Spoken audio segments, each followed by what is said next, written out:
what I judge myself on is if I look in the past, given the information I had, would I make the same decisions? Did I try my best? And then there's some luck component to success, which I don't have control over, except the harder you work, the more times that luck you get.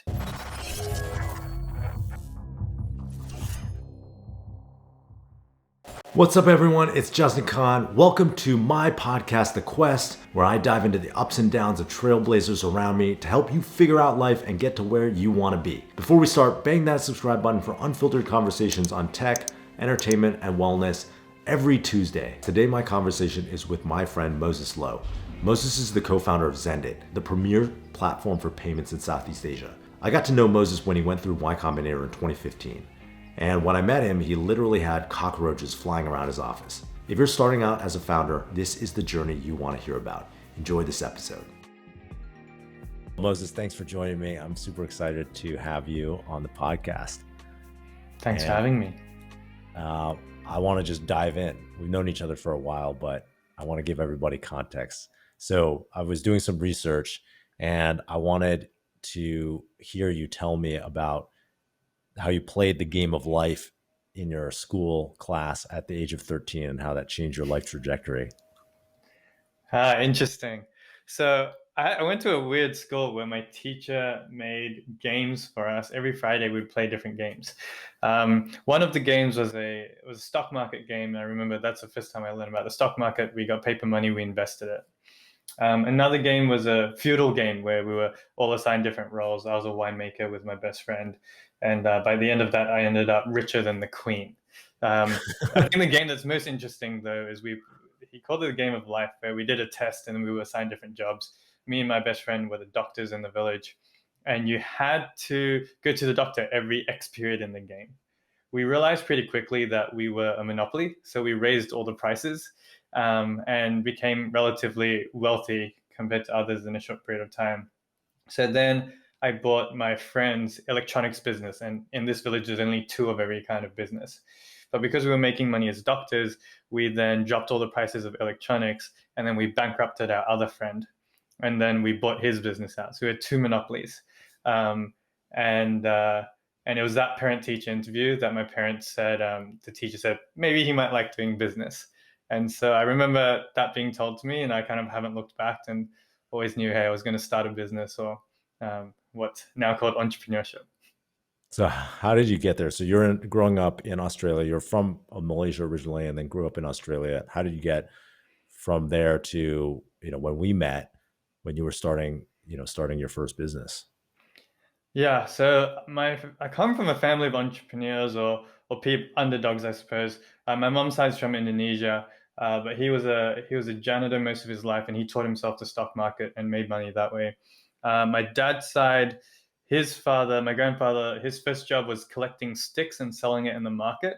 He became then a jewelry's apprentice and then built a business that sent 9 kids overseas to university. So in one generation, changed the livelihoods. And so that was kind of this legacy that I was growing up with and always aware of what they had done. And then my dad's also an entrepreneur. So I just have this entrepreneurship blood, I guess, in the body. Growing up in Australia, though, there's not as many opportunities. I think, the culture to the size of the market is not perfect for tech-style entrepreneurship. So I knew I needed to come to the US. Now, so I went out of school. I wanted to learn how other people think. So I went to consulting and then came to the US as soon as I could after that. And there studied Cal. But really, the whole point was to go meet people in Silicon Valley, learn the mindset, learn the frameworks, and super lucky to meet some really great people who then have mentored me since. But how did you know you wanted to be a tech entrepreneur? Tech entrepreneurship. So it was always fin and tech for me. The finance part was, I remember discovering the capital reserve system. I don't know how I came across that, but it was encyclopedias and then Wikipedia. Once Wikipedia came about, I was just nerding out and discovering this capital reserve system. And I remember that was one point at which I said, oh, I really want to do finance, and kind of pulled me that direction. And then at university, I also studied information systems. So there's this idea that I wanted to put the two together. When I looked at then tech, I thought, hey, finance is a world where it's really hard to uproot the legacy players for lots of reasons, but the system's definitely against you. But tech is this opportunity to change the world, where people who are not from the right families, who don't have any business being in these legacy worlds, can come in and literally change our world. So that's what was exciting to me about tech, that opportunity to really level the playing field in the markets we come from. And you can see that leverage in lots of examples around the world. So I wanted to be part of changing our world, the world I come from in Southeast Asia, and I knew tech was the way to do that. So that was the pursuit of tech and then Fin together. And what kind of entrepreneur was your dad? My dad, I would say he's like he's a doctor, but he never wanted to be an entrepreneur. He loves the medicine part much more than the business part. Um, he his he ended up being an entrepreneur because his boss committed fraud, and so he got to buy his own practice out at relatively cheap prices in a kind of a fire sale. And I remember talking to him about business, and me being my stupid self, or often giving him advice on what he should do with the business, which he never took. So that was my growing up with a business father. Awesome. Okay, so then you came to Berkeley. You knew you wanted to start something in tech. How did you like? What was the process for figuring out how you would even go about doing that? Yeah, one of the professors I met was a guy called Rob Chandra.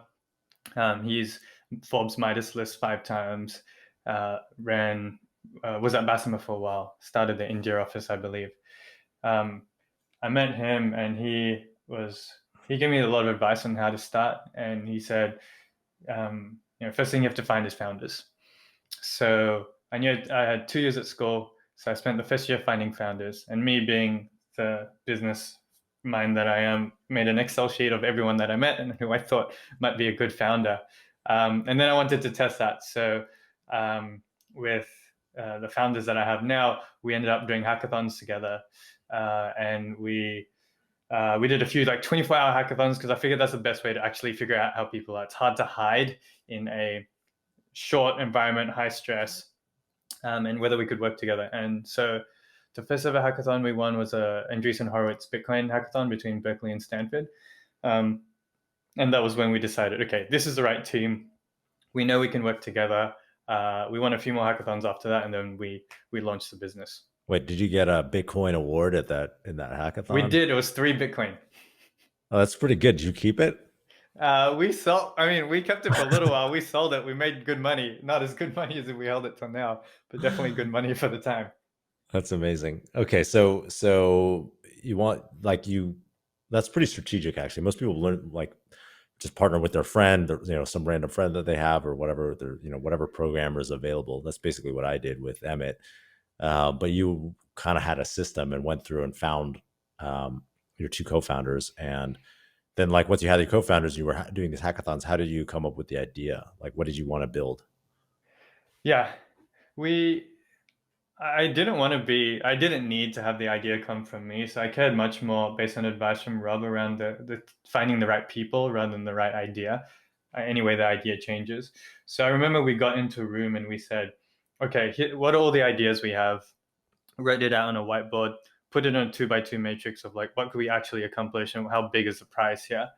Um, and Bitcoin remittances came up pretty high because we thought, hey, no one's an expert at Bitcoin unless you claim it. And if you claim it, you're suddenly an expert if you can talk about it for longer than 5 minutes. And then remittances was this world that's really important to Southeast Asia. So we thought that was an interesting place to start out of all the ideas we had. And that's why we started chasing kind of Bitcoin hackathons. And then part of the reasons I picked these founders was I'd heard about commitment and how hard founding startups were. And so the way we tested that was we actually, I was still at school, but Bo, my co-founder, literally switched his job to go into fintech. He's an engineer, so you can get a job anywhere, anytime. But he switched his job into fintech so that he could build credibility around running a fintech business. And that kind of commitment to, in a week, he got like 6 offers, I think, because he was in pretty big demand. And then I remember we talked about like which companies would help the most, and he went to Ripple. which helped us with credibility for getting into YC and fundraising. So you guys were pretty planned about it. I love that. And then you apply to YC, right, with the remittance idea. And I remember doing your interview actually, and you How were. do you? I do. I remember because I remember making the case afterwards. I was like, these guys are pretty earnest. They're hungry, and I think that just building fintech in Southeast Asia. I was like pretty interested in Southeast Asia at the time because I have my cousin there, a bunch of my cousins in Indonesia, and kind of knew there was this growth market. Thought it was going to be a big e-commerce and digital commerce market, and so I remember thinking all of that and being like, well, we should fund them. I really like this. It was like I liked you guys, and then I like the space. I didn't know about the specific product, but I like the space. I think at the time you guys were building a product that was for maids, right? To do. Yeah, it's for domestic workers or Yeah. Indonesian workers in other countries trying to send money home, and we wanted to use Bitcoin to change that, along with hundreds of people at the time. Yeah, and we had also invested in Wave, the Hmm. company in Africa that was doing remittances, and that had grown really well. So it's kind of maybe a little bit of pattern matching. Well, we were lucky because I think and we had the fortunate or unfortunate experience of two YC interviews in the same day. Uh, Was I the so second one or the first one? you were the Because second one. You were the second one. then So it we was then our we last chance to get in. So the first one we must have done okay, but not good enough. And then I think we're super fortunate to have you to help us get yeah, over the line. the way we used to do it, I don't know if they still do it this way, but the way we used to do it is if the first group was undecided, we try to make decisions that day, right? And I mean, we're deciding on at YC, we were deciding on hundreds of companies over the course of like 2 weeks. It was exhausting.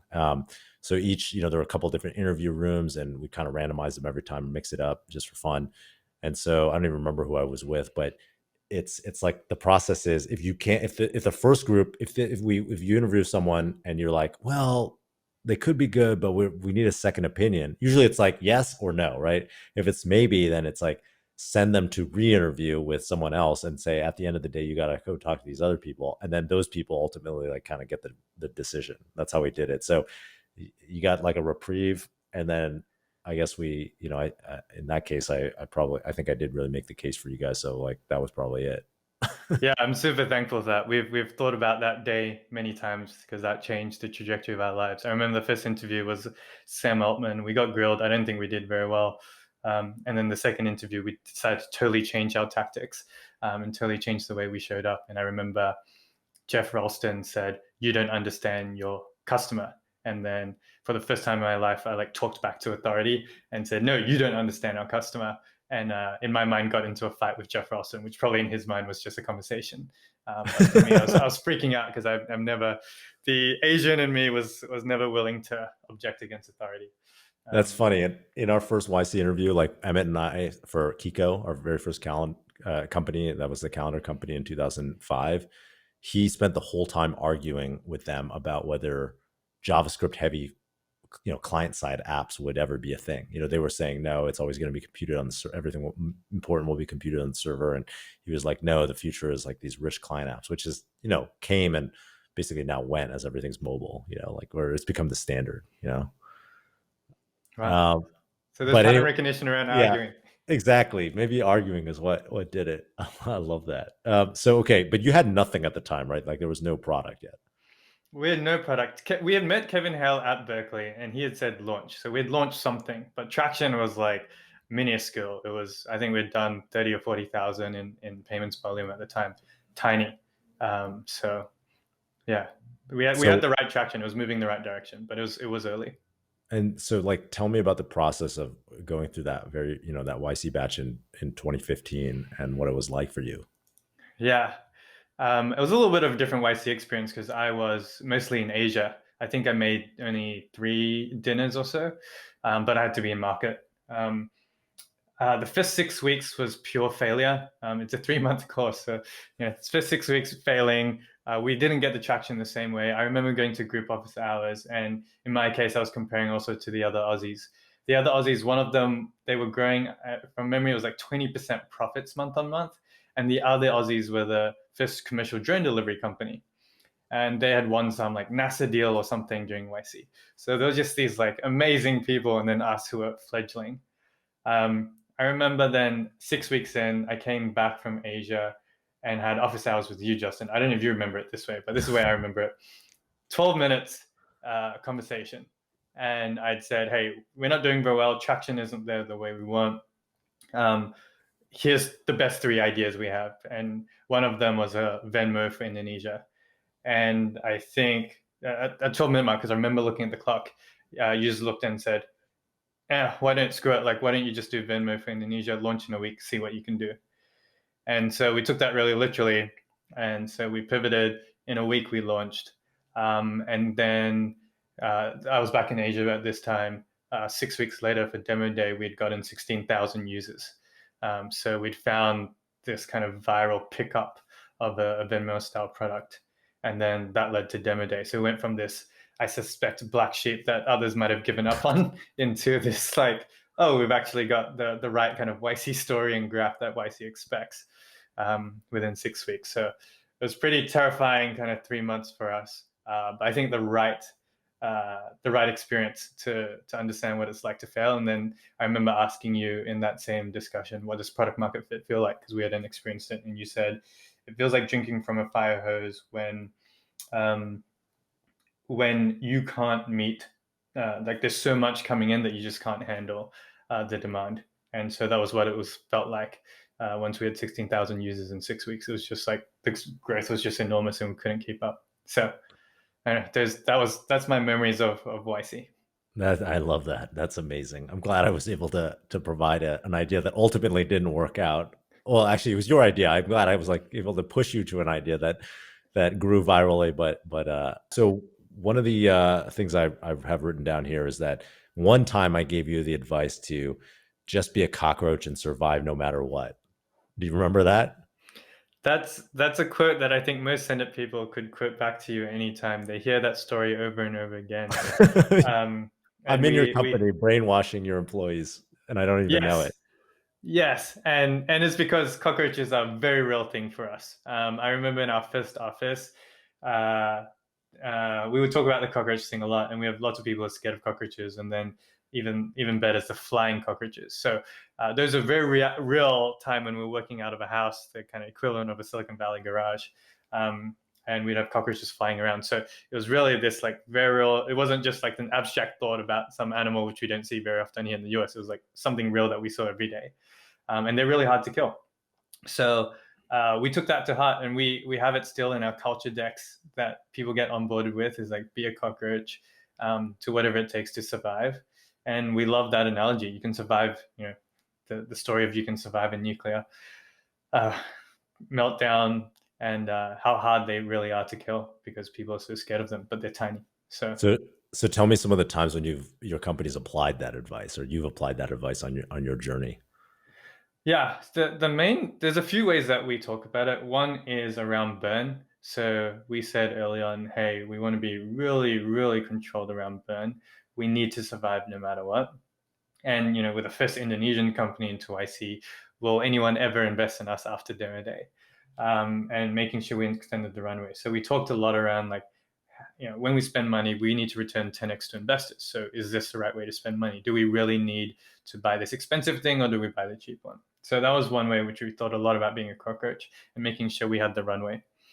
Another one was then in terms of how we build product and how we build a business. It was, we needed to build something. I think a lot of people like to build in the ivory tower, build something big and then go to market. And this is related to the YC idea, but you build something really, really small that you can find a niche for, that you can kind of corner in. And if you make enough noise, you can actually fly like a cockroach and like scare much bigger animals, humans. And so we took that analogy to be like, okay, let's find the part that we're really good at, that no one else can do, the corner that no one's looking at, because that's where cockroaches hang out, in the dark, in the quiet, when no one's looking. So let's find something that no one else cares about, which was disbursements. Let's go build for a market which doesn't exist. The big boys in the room, the 800-pound gorillas aren't looking. But let's be the best in that, and let's own that. And so we took that analogy and extended it to let's own this corner. And then as it grows, we'll grow with it and become an 800-pound gorilla. But we start with that phase. So those are the two ways I think that we talked about this weird analogy. And I mean, you were super scrappy. Like, I mean, you still are, but like now the company's what 300 something people, and it's a big company. You just announced this week you raised $80 million 65, total, yeah. 65 million in this round, right? And so now it's a big company, but like I remember you texting me photos of where you guys were all living in one house, right?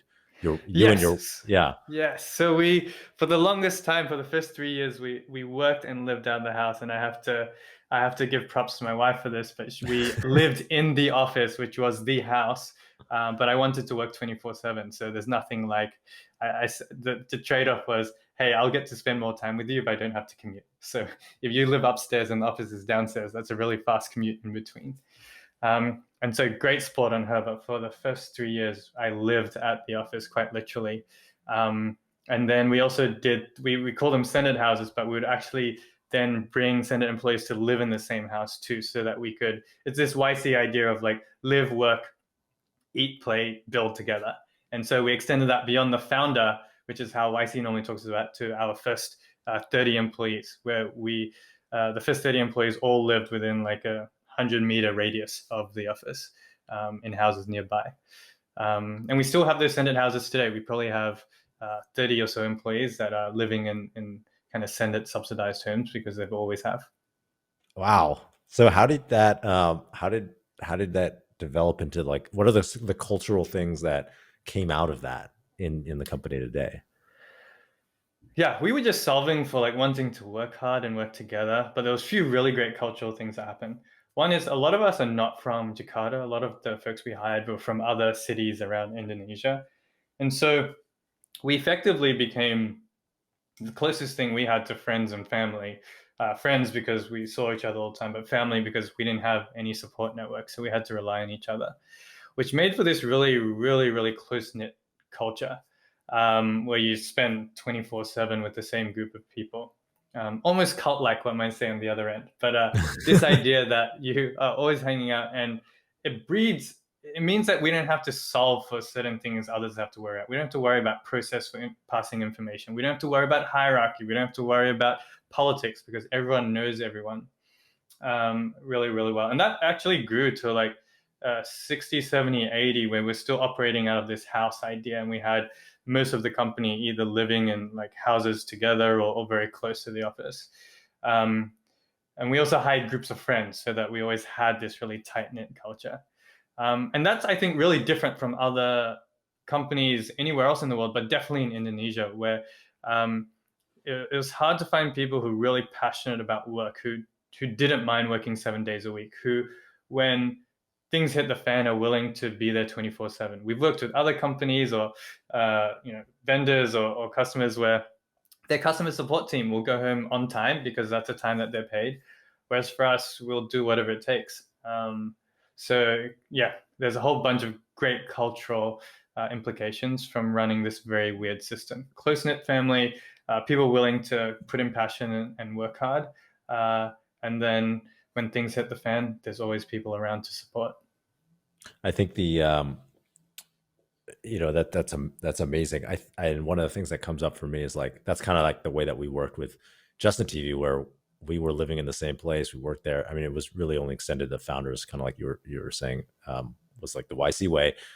But it was like such an amazing time. I think now the culture has changed a little bit. In the US startup culture, there's a pushback of like against hustle culture and against like this idea of like it's exploitative almost, that to like have people like working all the time, and I wonder what you think of, how you think about that, or how your employees might think about it, in terms of like, do you think that I think that people, like, what people don't realize is that some set of people want to be in that kind of environment, right? And I think sometimes that gets lost, where we're either assuming like everybody wants to be in that environment or like nobody should, and I'm curious like how do new Xendit employees like still want to be in that environment as you've scaled the team, like, or do people reminisce about the old days? Like, how does it play out for your company?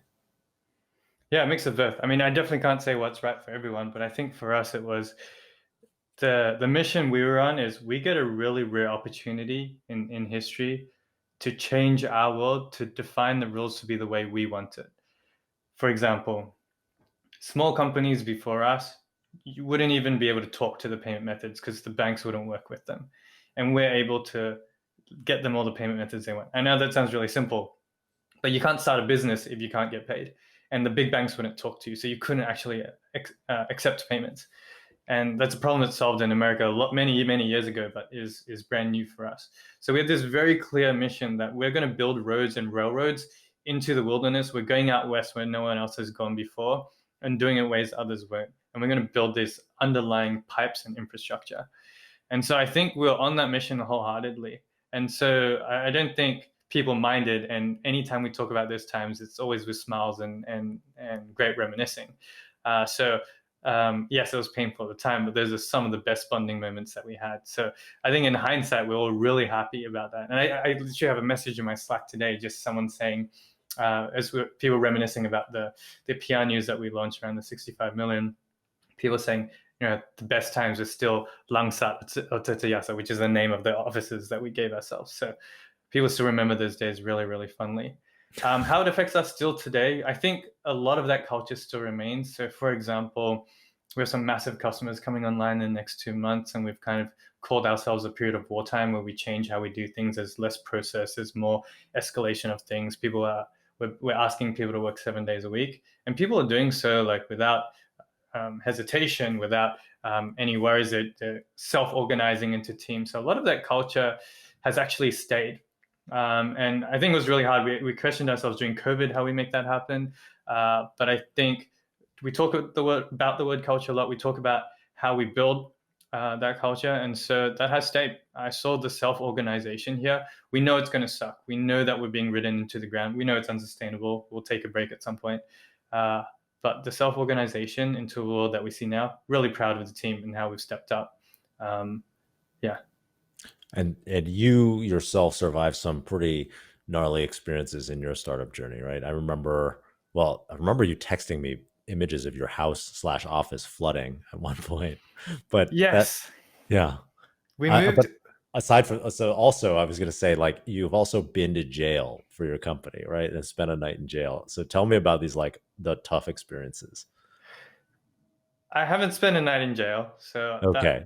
that one isn't. But we have had a real fire and a real flooding, which I think pretty interesting stories. We moved into a new house, and as we were setting it up, floods in Jakarta have happened every year, and then this year our suburb was the one to get flooded. But we're just a few days into this new office, and we were standing like waist deep in water and sludge. Our cars were all flooded. So that's a real flooding. And then the real fire story is we internally, whenever the situation, we call it a fire. But I remember once in our fire channel, someone said, there's a fire, but a literal fire.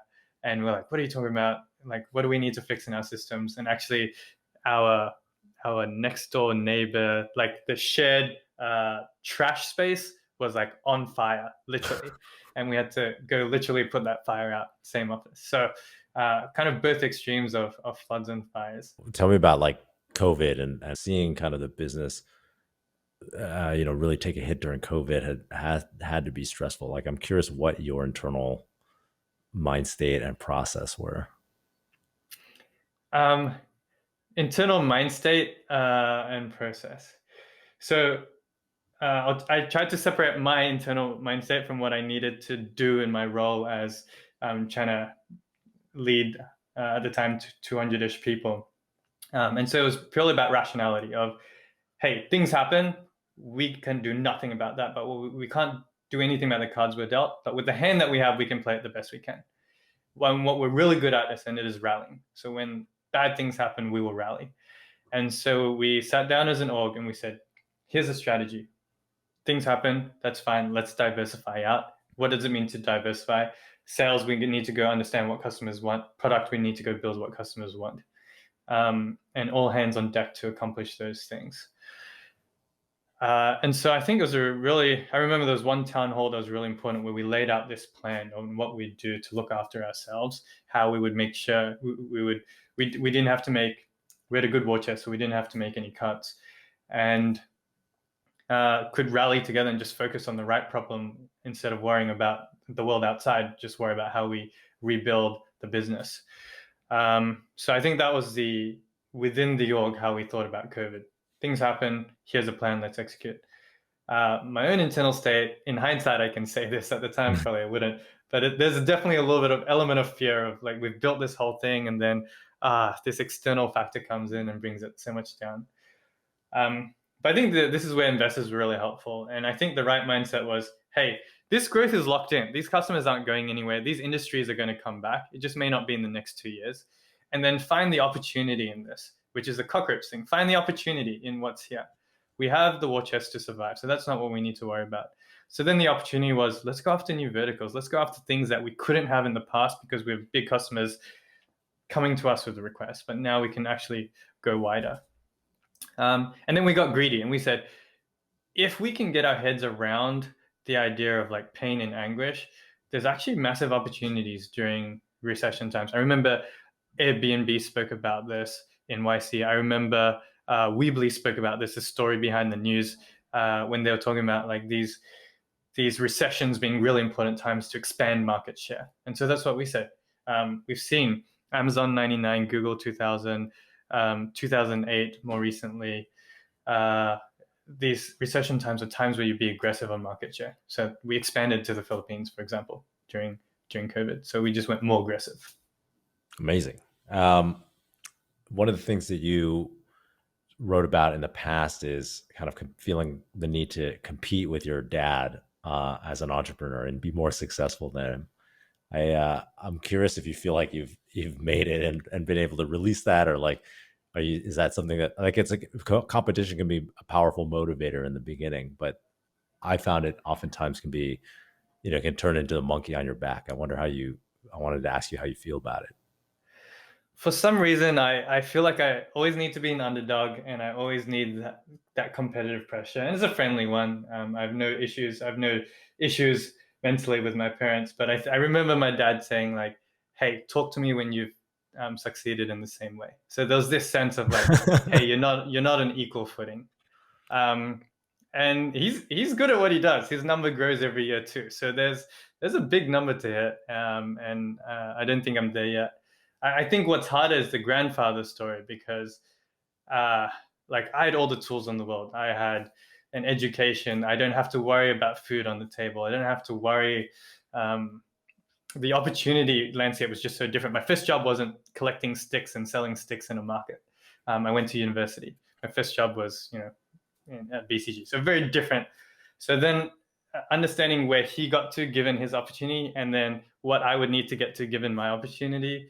I think that's powerful to say, hey, I want to respect that legacy and, provide the fruit of that investment. I know he gave up a ton of things, both grandfather and father, to make sure I would have a university education. So I want to kind of pay that forward and then also make sure that there's this next generation of entrepreneurs, even if it's not my direct kids. So what does paying that forward look like? Because I mean, you can't, if he got to like from this order of magnitude, is your expectation for yourself that you're going to be like, boom, like this, a $10 billion company or something like that? Yeah.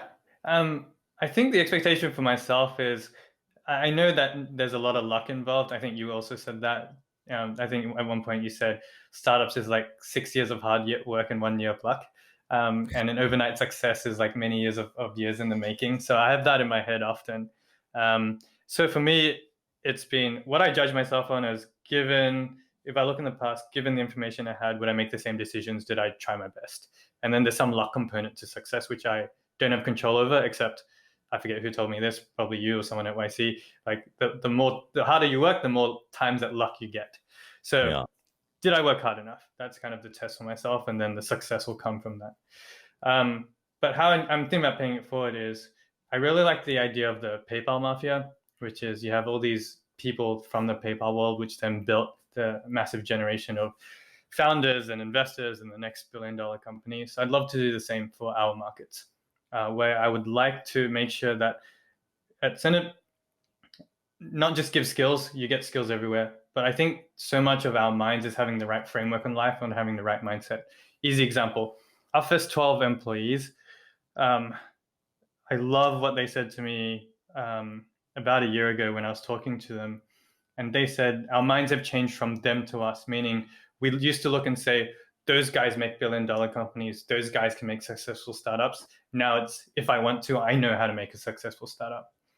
And so I want to build that in our market, because we don't have that in Southeast Asia, that next generation who can go build the next unicorns. And an easy proxy is this 2 Xendit alums who have now been in founding teams at YC companies. So it's beginning. And so I'm excited about that we can spit out alums who are starting their own businesses and succeed in our world. Yeah, I remember in the early days of Justin TV and Twitch, maybe 10 years ago, I was writing with Paul Graham and I was telling him, he was like, wow, you're really helpful in terms of promoting former Justin TV team members who want to become YC founders and like bubbling them up. And, we kind of recommended like Airbnb to YC. So he was just give a talk. He was mentioning it. And I was like, yeah, I really want Justin TV to be a great place to be from, where people get a lot out of it. And when I reflect on my career, really the things I'm most proud of are the people who I've helped mentor in some way who have gone on to be successful, more than my own successes in a weird way. And so I'd encourage you to keep doing it. It's very fulfilling. Yeah, it's extremely fulfilling to watch these people change mindsets and then go start their own thing and do well because of frameworks that we've demonstrated. So I can totally see that, and I'm a benefit of that mentoring too, Justin. Oh, thanks, man. So tell me about what. Oh, I read your blog post that you wrote about mentors and finding people who are, 2, 5, 10 years ahead of you. How do you think about finding those people, and like, how do you even know where you want to be in 2, 5, or 10 years? Yeah, as I've hinted in past stories, I always have a plan. I didn't ever work out, but I always try to have a plan. So I have a view of what I think the future looks like. And right now it's really simple. I just keep building a business. So it's been now trying to find people who have built businesses at the scale I would like to be in that 2, 5, 10-year period. And so, yeah, throughout my life, I don't know who gave me this framework, but someone did in end of high school. And so I've always kept that. This idea of the 2 years ahead people they might end up being peers. They're 2 years ahead now. You might end up being ahead. In startup world, it's always unclear. But the 2 years can give you really actionable advice on what to do today, given the same situation. 5 years, they remember what it was like and can give you a little bit high level. And it's a good bridge. The 10 years, then people have seen the pattern recognition across lots of experiences. And so, yeah, in everything I do, I've tried to maintain these different folks that I have. Now, the simple way to get them, one saying that I like regarding mentors, they're never called mentors. It's just you keep asking questions and they keep answering. And after a while, they are always willing to take time with you, in which case they become functionally mentors. And so that's what I've done is I keep annoying people and asking questions, and the people keep replying I spend more time with. And that's just hustle my way to find mentors, because I'm not from anywhere and I'm not from anything. So it's just people who I'm lucky enough to keep hearing answers from. Amazing. All right. So we usually bring in one of our fellows, like who's one of the podcast fellows, to ask some questions. So if it's cool with you, I'll ask Radi to come up virtually. So my first question for you is, you talked a little bit about how when COVID hit, there's a lot of uncertainty, but you guys saw it, you reframed the situation as an opportunity to expand and just help your business prosper even more. How do you go about training your brain to not cower in times of uncertainty? Fascinating question, Radi. How do I go about training the brain? this may sound weird, but I remember being about high school and saying to myself, emotions are really useless because they cloud rational judgment and aren't helpful.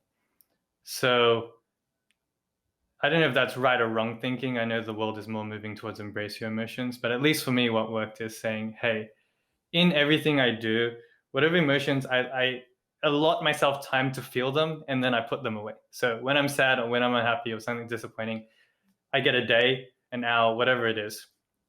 I can be as sad as I want, do what I need to do. But then I'm like, okay, that's done. We're moving on now. What's the rational problem ahead? What's the best answer I have? I can't control the future, but I can't control what cards I'm dealt, but I can control how I play the hand. So let me then figure out how I play the hand. Now, if we take this more as a therapy session and I think back, there's a little bit of like Asian culture in there where emotions aren't very valued. There's a little bit of growing up in entrepreneurship families where bad things happen all the time, and building some resilience. So I think there's something in the legacy that I'm probably not attributing to, but at least that's the way I remember is about high school. I just said emotions aren't that helpful, so let me try to be rational. Well, the interesting thing about that is that you actually, like a lot of people who want to ignore, like I've always wanted to run away from my difficult emotions. And so I wouldn't really process them. I would just try to hide from them, right? Which usually manifested as drinking, or I would watch TV or some sort of like form of escapist entertainment. And what it sounded like your technique that you developed was really to feel your emotions and process them and then like be done with it, which is actually pretty healthy, compared to most Asians who are like, completely just stuff it down. Just put it under the rug. Yeah, I'm sure some person with a degree will tell me what I'm doing is terrible, but it's what works for me is to say, okay, we should have time to process. Bad things happen, but I give myself the time, and then we move on. So, what works for me? Great. So awesome. That's some great advice over there.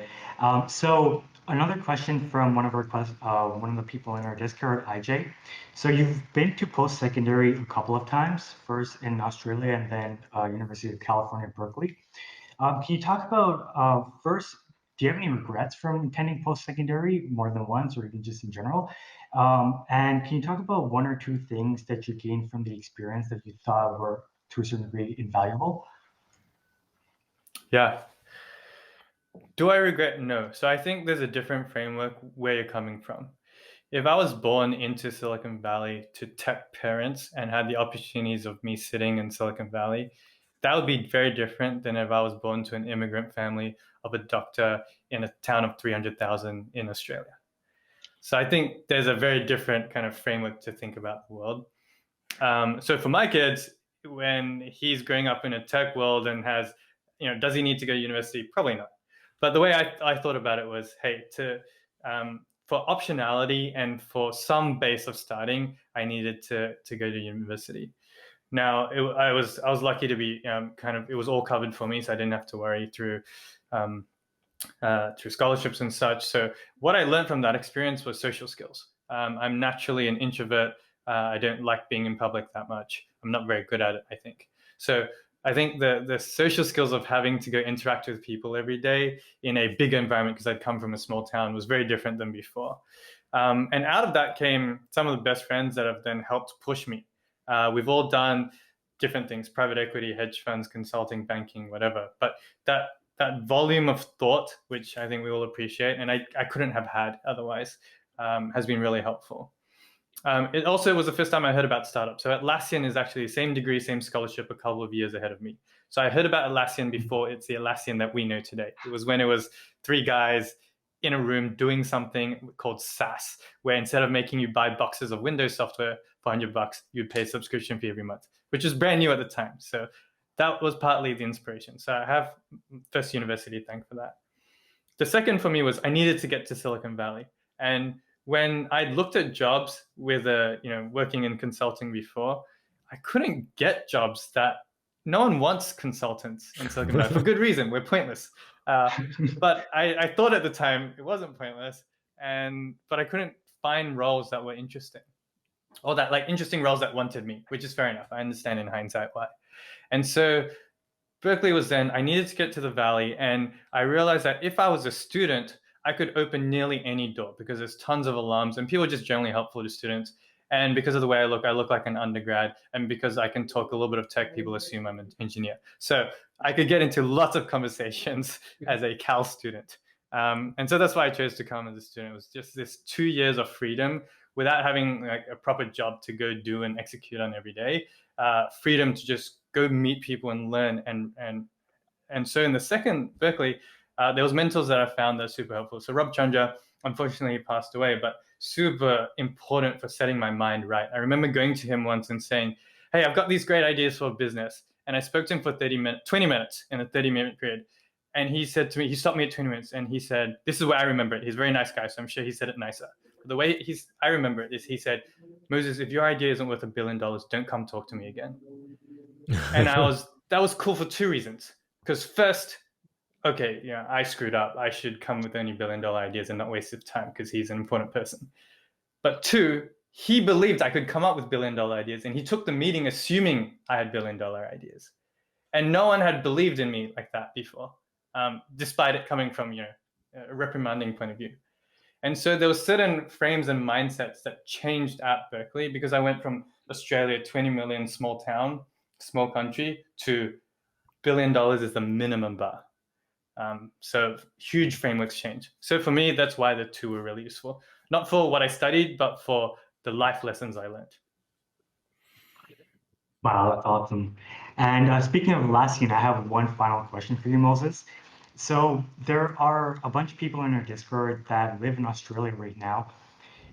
Do you have any advice for these budding entrepreneurs from Australia that are quote unquote stuck on the other side of the world? My advice for Australians. One, I actually think Australians are really good. There's an outsized number of Australians, I think, who bat above our weight category. When I walked into Excel Partners the first time, I remember them saying, we love Australians. Atlassian, Xero, which is Kiwi, but we'll claim it. 99 Designs. Like they had this pattern recognitions around Australians. And when I look back and I worked with the Australian Embassy on writing an article on this, but I think the Australian culture is actually really good for entrepreneurship because we are lazy. So we hate doing things that we don't need to do, which I think is great entrepreneurship. For example, in Gallipoli, which is World War I, trench warfare, us versus the Turks, we are run by the Queen at the time. Queen says, go run up this stupid hill and get shot at. Lots of Australians die. Australians are put in charge of the retreat. No one dies in the retreat. And we do things like we build a gun that has I know this is like nerdy now, but we build a gun that fires itself after every period of time. So the Turks think we're still there. Utter laziness. We don't have to lift a finger to fire a weapon. This thing automatically fires with like water hanging off a string on a tin can. But then the Turks think we're there and we run away. So like that laziness and that Australian idea of like ingenuity out of like necessity, I think is really key. And then we also hate authority. There's like massive cultural trait of hating authority. So I think it's actually a really great startup stock. Now, our problem in Australia is the market's not big enough if we want to build something ingrown. And there's a tall poppy syndrome and there's cultural things, I think, which are a little bit anti-startup. So my advice is get to Silicon Valley, because whenever I meet Australians here, we're batting way above our weight category. We're being more influential than we should be given the population. Just like we win the Olympic medal in terms of Olympic medals per capita, we, I think, are doing pretty well in terms of like startup success per capita. So get to Silicon Valley because it's really a place that we can shine. I think that's the simplest advice. Nice. I love that. That sounds awesome. All right, Moses, that was it. Thanks for coming on the podcast. That was fun. Thanks for having me, Justin.